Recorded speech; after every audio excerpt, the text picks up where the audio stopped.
Greetings, I am Shawn Redman, aka the cheesily named Darth Shawn.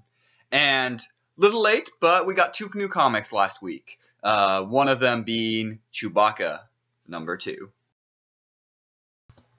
Now, I didn't really like Chewbacca #1. I've not been tremendously excited for the Chewbacca series. I hoped that maybe they could pull something like Lando series out of it. That was an interesting story that kind of added to the mythology and little bits of things, but built on the character. And so far, they haven't done it. Chewbacca #2 is pretty much the same line against Chewbacca #1. It's not bad. There is a couple of interesting things. Chewbacca isn't always an interesting character. It's just not presented in a particularly interesting way. You don't really care for these characters that he's trying to help on his little vacation, as he's trying to help this girl rescue her family.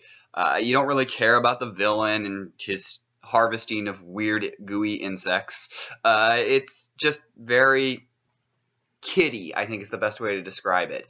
It's something you would expect to see like in a little cardboard book for kids. That's what you would expect to this story, and it's disappointing that they haven't really built upon this. I do still, for the most part, enjoy the art.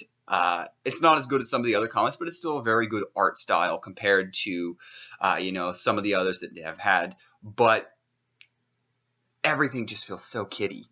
Everything just feels so trying to be Star Wars instead of just writing Star Wars. I think if there's anything really, really positive I do want to take away from this series, and I try to find something positive in everything, I do like kind of that we've seen that the Empire is behind the scenes of this guy, Jom, his business. He's selling them to the Empire. So there is something a little bit more to be seen, and maybe in the later issues that'll be fleshed out, and that'll be the interesting thing that'll kind of maybe hook this series. But as a whole, there's not much to it.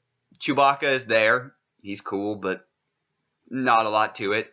The little girl that he's helping is kind of annoying. Her father has no depth at this point. Just none of the characters have any depth to them, which is what has been so great about a lot of the other series. Kanan last week also came out with 7, and it was a lot of depth to the characters and growing and things like that, and that's missing. There's just not a lot of heart in this, which is saddening. There's still some more issues to come. Hopefully, maybe they can turn it around and make this an interesting comic. But so far, through 2 issues, this is definitely... So what do you guys think? Have you checked out Chewbacca, or is it the one that you're skipping? Let me know in the comments below.